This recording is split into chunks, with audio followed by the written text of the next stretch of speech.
theCUBE at Big Data SV 2014 is brought to you by headline sponsors WANDisco. We make Hadoop invincible.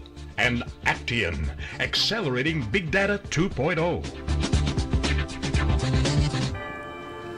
Okay, welcome back everyone. We are here live in Silicon Valley. This is theCUBE, our flagship program where we go out to the events, extract the signal from the noise, talk to the thought leaders, the tech athletes, the people making it happen, entrepreneurs, VCs, CEOs, anyone who has knowledge, we want to share that with you. I'm John Furrier, the founder of SiliconANGLE. I'm joined by co-host Jeff Kelly from wikibon.org, just published a big data survey, again, on the path of $50 billion market, total available market.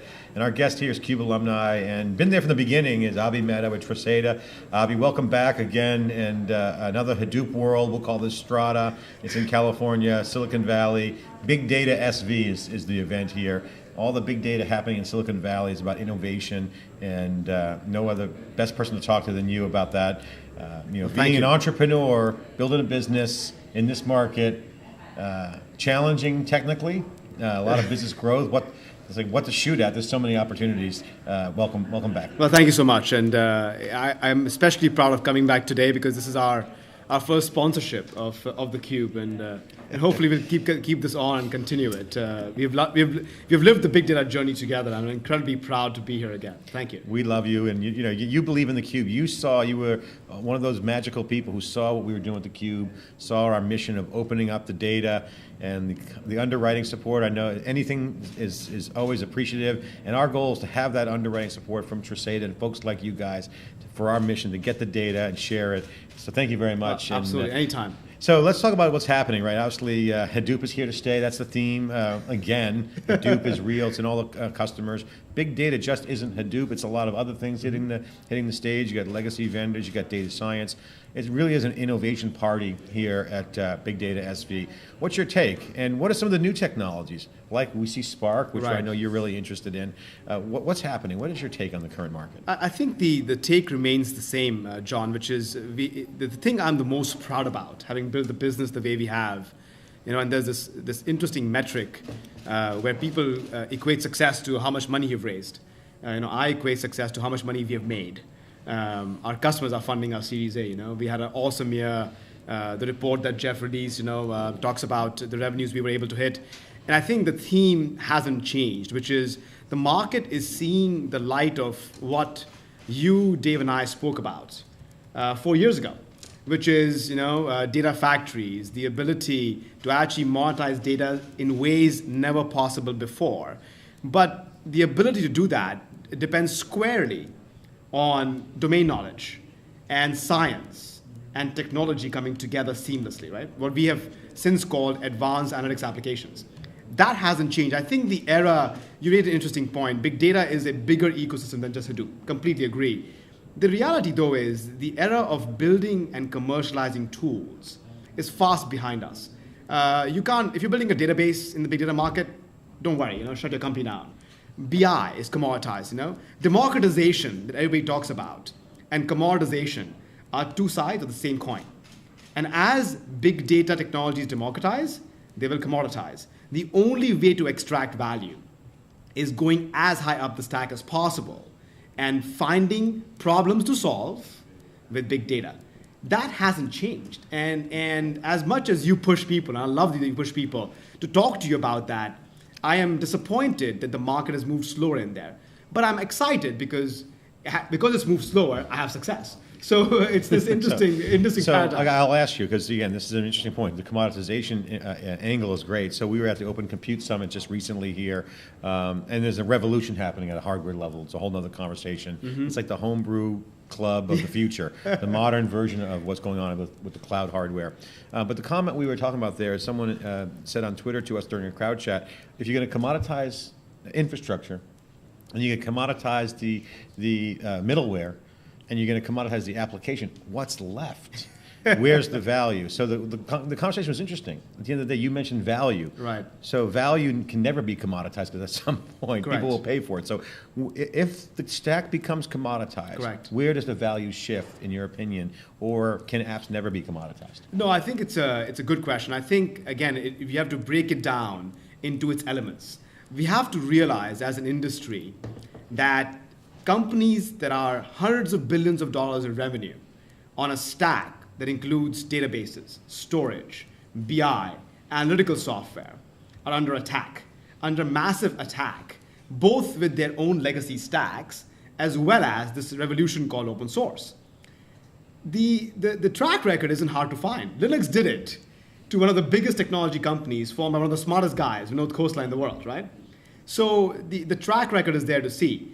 The question that you ask is does commoditization keep going up the stack? The answer is absolutely yes. However, that's why I don't think the big data market is a technology market. I think you've heard me say multiple times, this is a business revolution. Where you add value isn't technology, is not data, is not science, it's the combination of the three. So when you go to a customer, when you go to a bank, when you go to a retailer and you say, look, with this massive explosion of data, if you want to understand customer behavior, if you can understand customer, can you make money on it? Everybody will say absolutely yes.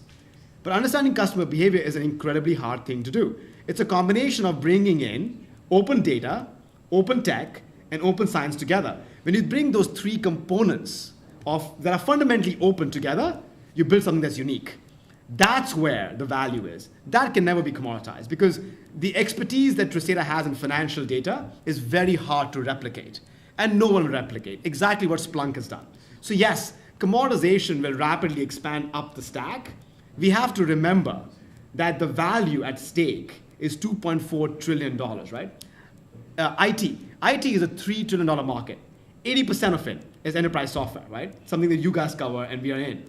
We can't forget that. We can't forget the value at stake is in the trillions, not in the billions. And we've spoken about that quite often. Let's talk about the business revolution. I want to get your take on this. You mentioned that if you're doing a database tooling, you should fold your business down and shut down. But I want to ask you about it. The current crop of startups. What are you impressed with them? Are you seeing some goodness there? What are you seeing in the market around some of these startups? Are they solving hard problems? Because the enterprise market has always been a hard market, right? But now, what does that mean? What does enterprise mean? It's all business. Right. It's a business revolution. That's the enterprise.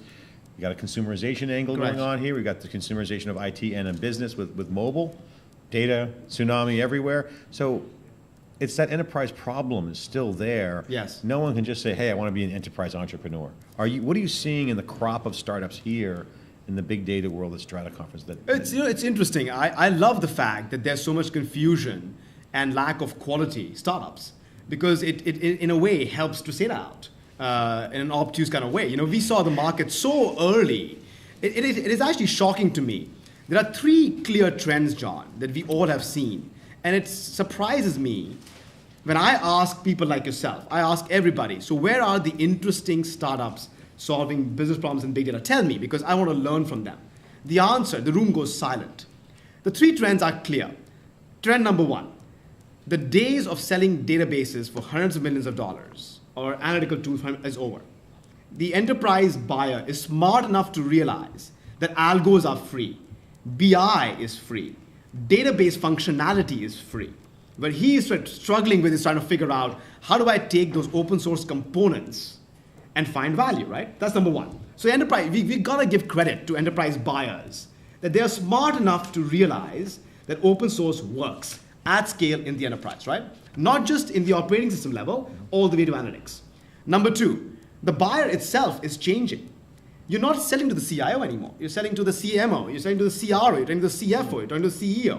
I was with the CEO of a large bank in North America talking about big data, and he sits there and he goes, you know what? This is important enough as an initiative that I need to run it. Not my CIO. I personally am going to guide this conversation. How many startups do you know who have talent and people who can sit and have a CEO conversation on how big data will revolutionize their business? Nobody. That's what fundamentally differentiates the domain knowledge, differentiates Tresata. The last and most important part is applications are here to stay. There is a suite of software we are calling next generation predictive analytics software. They are delivering actionable intelligence at scale at a segment of one for a variety of problems that you can monetize tomorrow. The funniest part was when we have trademarked the term monetize big data. I was shocked it was available. Because why is someone not talking about monetization of big data. It's all around big data tech and big data investments. So why aren't startups working on it? Is it just lack of awareness? Hard. It's incredibly hard. You have lived the Tresera journey with me. Tresera was announced at the Cube, right, 3 years ago. And here we are, with $10 million in revenues, funded by our customers. It's incredibly hard. It's incredibly hard to combine domain knowledge, technology expertise, and the leading edge science to solve problems. Not easy to do. And when you try and focus and build a company on tech and just domain and just science individually, I'll kick butt for all three of those guys, right? So I think it's just not easy to do. It's not easy to pull together business leadership, thought leadership, with deep technical expertise and the best algorithm in the world and say, I'll apply this particular solution to solve this problem. A great example is, now that we've had the initial success, and I always say, we're still chasing the odds, I like my chances. With initial success, we are picking up an audacious goal to go after every year. So this year we picked fraud to go after. Fraud, financial fraud in the world is a $100 billion problem. Even if we together made a 10% dent in it, that's $10 billion. Why isn't anybody applying big data to fraud? Because I think the challenge becomes, do we understand the elements of fraud? Do we understand the network? Fraud is a network problem. Can we do it real time, right? A big announcement we made this week was announcing the first real-time graph traversal network discovery engine, we call NET, on Spark. So can you actually take those capabilities, deliver them real time for massive problems by applying frameworks like energy-based models, which are brand new artificial intelligence frameworks in big data? That is just hard to do. Well, let me push back on that a little bit. So it's definitely difficult to do, but why can't a company like IBM do that? They've got all this technology, they've got the services arm, they've got the research arm. Why haven't they been able to do it? But I think, IBM gets a bad rep for the wrong reasons. Smarter Planet is, in my mind, by far the smartest marketing genius campaign ever. And I think IBM is trying very, very hard to do exactly that, right? Their big push into healthcare, their big push into looking at disease diagnoses and prevention is a step in absolutely the right direction. I think the whole pitch around Watson and what Genie came out and said, the big investment they're making, is a step in the right direction. So I actually don't believe that no one else is doing it. I think the reality is, what technology stack do you build it on to deliver advantages of scale, speed, and accuracy at a cost that's feasible? So if I want to build a platform to eliminate financial fraud in the ecosystem, it needs to work across 4 billion different nodes on the planet. So I think that's where IBM's technology will, I think, evolve. Because what they're lacking is the scale and the speed, not the intent. I think they actually absolutely understand that Smarter Planet is the future.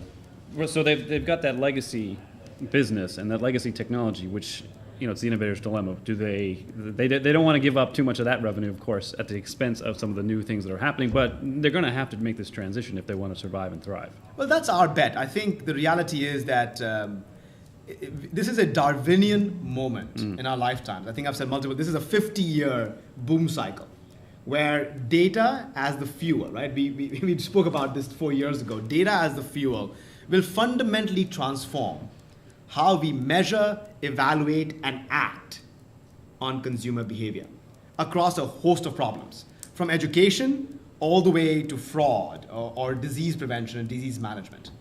And I think that journey will take time, but the ecosystem is rapidly evolving to solve exactly those things. So I think I agree with you. I don't think they will have a choice but to jump on the bandwagon.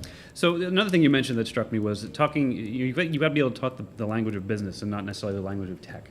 And that's a challenge, I think. To John's point about why aren't some of these startups having more success? And part of it is because they speak the language of tech. Right. They don't necessarily speak the language of business. They think, well, we're going to build these technologies and we'll put them in the hands of customers and they'll figure out how to use them. Correct. And that's a hard thing to do. It is. Because frankly, we've seen a lot of the enterprises don't know yet how to do it. They're begging for leadership and thought leadership and some direction about how to use this technology. So talk a little bit about how you go about building a company who can, not just the sales, but the whole company who can speak the language of business while at the same time bringing in the science and the tech. I mean, that, as you said, it's an incredibly hard problem. How do you go about finding these people? Because I'm sure others would love to find similar people. Absolutely, and not giving any secret sauces away. But I think building a company is hard, and you guys are entrepreneurs yourself, and we have learned a lot of lessons along the way around, and we made mistakes. We made this new transition last year, where we made a decision that a bottom third of our talent, we will rotate out, right? So the bottom third of our talent, we will proactively rotate out, because the only way we can achieve our ambition to be the next billion-dollar company is if we have the best people on the table, having the right conversations. So the way we solve the problem, we put data at the center of every conversation. So when you come to me, if you come to Treseda and say, well, let's think about understanding how you can underwrite risk, or think around how can you deliver omni-channel offers at a segment of one. We always start with the data and get such a deep understanding of transactional data or social data or interaction data.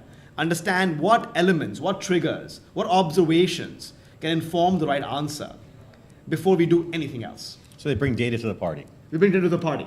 But I think we will have to, I'm also surprised that we're the only big data startup with a chief data officer. So when me and my co-founder starts putting more structure on the company, the most important function in a big data company should be the chief data officer, the data itself. Yeah. So why is it that every single financial services company, every single retailer, every single healthcare company are announcing chief data officers, the startups in the space who are trying to monetize data don't have a chief data officer? It is the most important function. So I think that's a key tenet. Bring data to the party, because the tools exist, the technology exists. The real value, the secret sauce, is this beautiful, magical combination of data coming together and making love to technology and the algo. If you can pull that together, tomorrow's Valentine's Day, so we'll keep going with the love analogy. The answers are beautiful and wonderful, right? You will propagate little minions of insight like there's no tomorrow. Mm-hmm. So I think that's the secret sauce at Treseda. We always start with the data. If we want to be the only company or the first company to truly understand customer behavior, we have a read on customer data like no one else, in the market today. So let's talk a little bit about the announcement you alluded to a moment ago. So you guys have built a new application on Spark, which is getting a lot of attention at this show. We've heard from Cloudera's made an announcement around Spark. Correct. Tell our viewing audience a little bit about Spark, what it is, and kind of what it enables, and use your application, kind of illustrate some of the power of the technology. This is great. That's why I love coming here. We go from business to deep tech. We're all over the place. This is great. We covered the Spark Summit this year. Oh, awesome. With the crowd chat and. Really intimate group, hot, amazing technology. Absolutely. Sharmila Mulligan from Clear Story supported us to go there. Amazing ecosystem. Yeah, I want to drill down on this. So go ahead. Absolutely. So I think again we should take credit for this. So when we spoke in New York at Big Data NY, you guys asked me what am I the most bullish about, right? And we did a news as to I said Spark by far. And the reason I was the most bullish about this was 2 years ago when we had the conversation. I used to get asked the question, well, Hadoop is great, it's awesome, but it's batch. And I said, don't underestimate the open source community, right? Don't underestimate the power of the common man, as they say. And Spark was the genesis of that. So it's been a project that we actually have been following and contributing to for 18 months. And it brings to Hadoop a in-memory, real-time computational capability. So Spark is in a simplistic way, an in-memory database-like framework that allows algorithms like ours, advanced algorithms, to run in memory at scale. The cool part about Spark is it works natively with HDFS. Mm-hmm. So unlike other in-memory systems and engines, where you have to go and repopulate data, you're trying to find insight on different populations, Spark will do this dynamically. This is something that they're proudest about. So we have this in-memory graph traversal engine at scale. So say you're looking at a particular segment, a particular cluster. Say it's the telecom cluster. And now you want to say, well, I don't want to look at the telecom cluster. I want to look at the energy cluster. In traditional systems, you have to go back to the database, resample, recut, wait hours, days sometimes, and get the information back. Spark does it natively from memory to disk, real time. So it completely changes. So we were asked the question often, well, why is it that you guys are building this beautiful ecosystem and beautiful software? Why don't you build visualization? And we said, we will only build visualization when scale is the insight. In graph network application, which is the killer application in big data, graph today is, scale is the insight. So Net is a easy to use, beautiful visualization tool, already deployed at a massive bank to understand money flows across the world at scale. And Spark is the framework behind that. So I got to ask you on the analytics. You guys are just a great job. Where are people missing the boat on analytics? I mean, obviously some great examples of greatness, but in your opinion, where's the blind spot for the folks doing analytics? You know, it's this question. It's a great question. I was debating this yesterday. The term that I've grown to not like in big data is this way it was being defined in the past. There's two terms I'll critique today. One is allowing people to ask questions they did not know how to ask before. Well, that's kind of BS. The questions are very well known, right? It could be anything from if a particular supplier of yours goes bankrupt, right? What will the impact to you be? You know the question. You got to find the impact, right? So it's not like you're searching in this mountain of data. Maybe it's a question they couldn't ask before is the right one, because they all know their question. Correct. When am I going to go out of business? When am I going to lose a customer? Exactly, right? The language of business. Absolutely. The language of business is quite simple, right? Every business has 3 core goals, right? Get customers, grow customers, keep customers. You have that, I have that, everybody else has that, right? ExxonMobil, Walmart, they all have the same goals. The questions are already very well known. How do you apply new, bigger, better data? So newer data, bigger data, better data to those existential questions for every corporation is what people should be worried about. But people don't talk like that. I come over here and I see these beautiful visions and rainbows, but the pot of gold is missing. And I go, well, the pot of gold exists if you ask the right question, if you know where to look. Get some medical marijuana cards while you're out here too. They're smoking a lot of substance. No, Silicon Valley has always been dreamy in the sense of inventing the future. And that's good. And you got to dream the future before you can invent it. However, at some point, you got to apply the dream. You got to make money, right? Yeah, because if you keep dreaming, you won't get married. You won't have a house. You know, you'll be sitting here doing something fun, smoking pot, I guess. You know. But I think the second thing is this misnomer in the Seattle and Denver. They won the Super Bowl. Well, Look at that. All right, we'll go. I'm getting big thumbs up for smoking pot. Getting back to the subject, the second big issue that the industry needs to realize is this wrong focus on lack of talent. I don't think we have a lack of talent issue in data science. In fact, data scientist has become the most confusing term ever invented by man for any profession, you know? Because what does it mean? What does a data scientist do? Unfortunately, when you call somebody a data scientist, they chase the sexy part of data science and not the real value of data science. We believe the challenge that we have as an industry is not to create the talent, is to actually deliver intelligence to existing talent to make better decisions. So I want to ask you on the talent point. So this comes up a lot when we talk about hyperscale, right? Facebook, Google, Amazon, huge hyperscale, talk about scale. They're at scale and they're kicking butt doing it. So the issue was why didn't they just buy Oracle licenses? Why didn't they just buy off-the-shelf software? Well, because they had smart talent that didn't want to pay the money. Correct. So they used the talent to build their own. Correct. Hence the history of what's going on with HBase and Hadoop and Facebook and other environments. Correct. So the question is, everyone's saying, I want to be like Facebook. I want to be like Google. I want to be like Amazon. Build my own computers. Write my own software. But the problem is not everyone can do that. Correct. Right. So the talent gap is huge between the mid-range hyperscale, the enterprise. But you know, how do you talk about people saying, I want to be like Facebook, but the reality is they just don't have the talent and might not get the talent. But here's the good news though. I think what people forget is this is the beauty of open source. The world is developing for you. You can be like Facebook. Guess what? Facebook's entire backend is this thing called Hadoop, and it's open source. You can absolutely leverage it. What is lacking? The way you drive the hyperscale growth, the way you transform businesses, is there need to be more companies like Tresata that are making existing talent more intelligent by delivering them the knowledge. That's what's missing. If we keep talking about data scientists and there are 1.5 million jobs that are waiting to be filled, we'll always chase tail because 5 years from now, the talent gap will look different.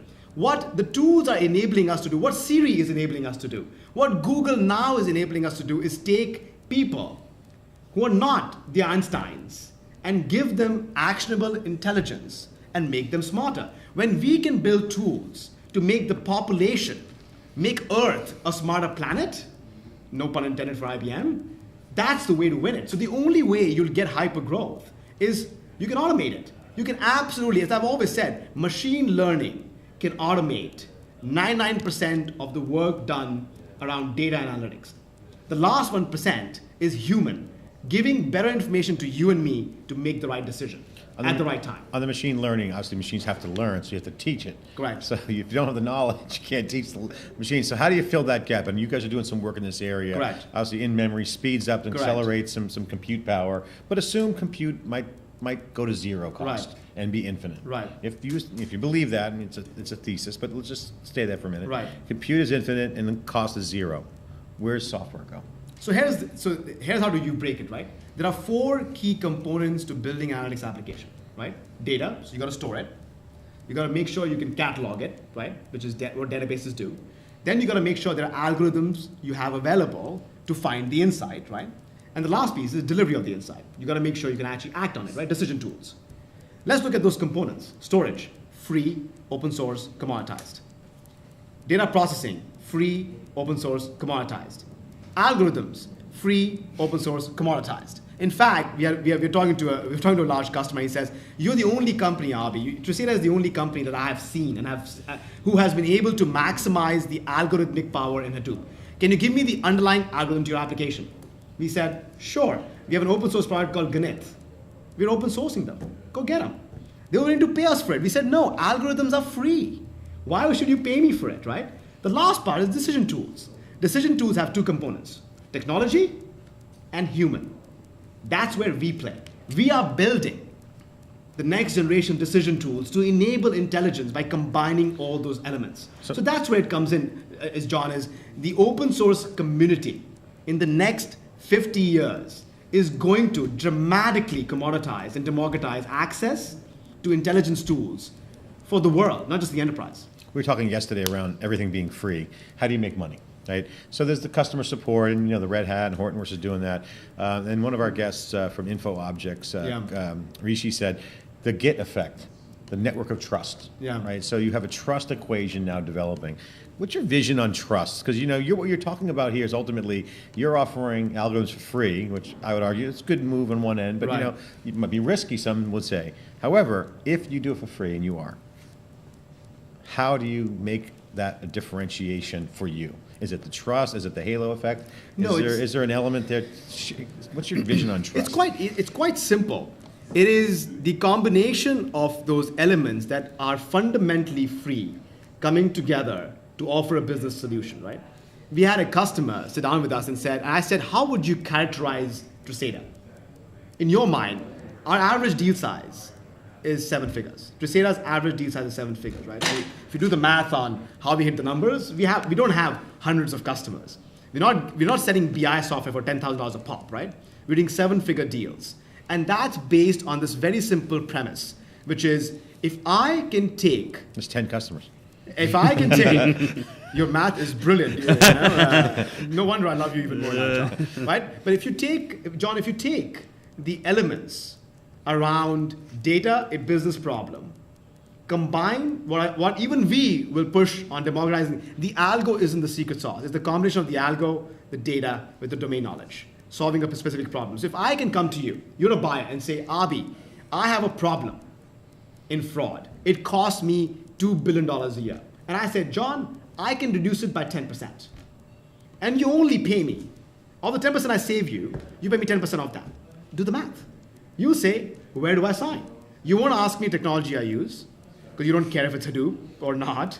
You won't ask me if the algo underlying it is open source. You will say, if you can prove to me that you can take my burden, and typically, so here's a metric for you. Typically, in a large enterprise, to manage financial fraud, it takes a combination of an act of God, thousands of people, and some software with 98% false positives. If I can just walk in and say, "I'll drop the false positives to 90%, you and I will sell that software, sitting in our drawing rooms in our pajamas, with no sales, with 0 sales, because who will not come and say, "That is value for me"? You have to figure out what are the pain points, where is the value delivered, and as long as we can do that, you can extract a piece of it. That gets back to what you were saying earlier. You've got to speak to the business. You've got to speak Gotta about speak to the the business business. problem. They don't care what the technology is. Business people they'll open up the checkbook if you can solve a business problem and show them savings or money that they're going to make? I had the statement which drove me to be an entrepreneur. Life is short. We got to remember, so are enterprises. Enterprises are no different than our own human interactions. They all have limited lifespans. They realize it, right? Competition drives them. They don't have enough resources. They don't have enough intelligence. They don't have enough software. They don't have enough time to build everything themselves. That is the nugget. If anybody wants to enter the open source ecosystem of big data, right, and drive value from it, and derive value for themselves, don't focus on databases, BI tools, storage. You've got to be able to add value at a differentiated tier in that stack. Okay, we got a break here, but I want great conversation. Always great to have you on. It's intoxicating and informative for all the folks involved, including us. Great to share and kind of riff back like kind of musicians. It's fun. It's really great. It is. Thank you. The final question I want to ask you is, I want you to summarize for the folks watching about this moment in history here in Silicon Valley, Big Data SVR event that we're having here with the Strata Conference.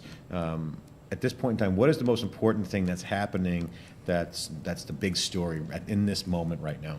I think we are in the middle of the second industrial revolution. It started 5 years ago. I would hate to say the time was when you and I spoke at that summit. And the most important driving factor is a massive change in consumer behavior that is forcing every single enterprise to rethink their business model. It is across every single industry. Every industry vertical is struggling to figure out how do they go from no growth, where GDP is growing at 2%. How do you go from no growth to fundamentally redefining how products and services are understood, designed, and built to meet customer needs and wants? Not to exploit customer needs and wants, to meet customer needs and wants. So we call it becoming customer advocates. Enterprises who understand that can leverage data to become a customer advocate are the winners of the future. It is a Darwinian moment in time that when you and I look back 40 years from now, and you will be, probably on ESPN and doing 24-hour something fun. Curling. Yeah, curling. Tech curling. I think we'll look back and we'll say, wow, I never thought a bank would look like this. I never thought a retailer is delivering products and services when they ask me before they design it. I think that is the most exciting part for me. We'll go back to the footage. Man, look at when Mehta was just a tiny little startup. Now he's got his mansion and the next Microsoft. Well, Abhi, great to have you on theCUBE as always. Thank you so much. Thanks for coming on. This is theCUBE. We'll be right back here. We're live in Silicon Valley here in Santa Clara, the Hilton Live, broadcasting Big Data SV and the Strata Conference. We'll be right back.